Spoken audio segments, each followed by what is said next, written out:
என்ன காரணம்? யாரை குற்றம் சொல்றது?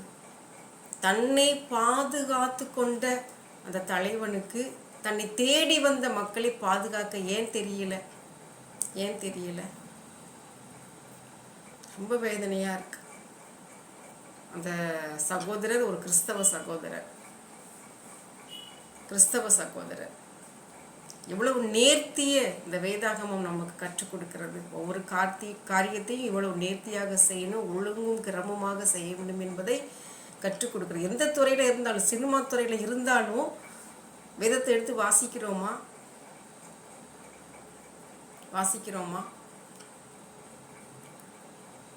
40 பேர் இறந்து போயிருக்கிறாங்க.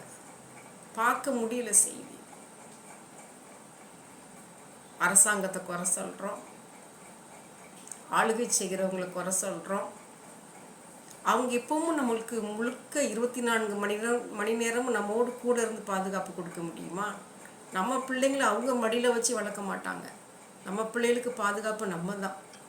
எதுக்கெடுத்தாலும் முதலமைச்சரையோ பிரதமரையோ குறை சொல்றது நியாயம் கிடையாது.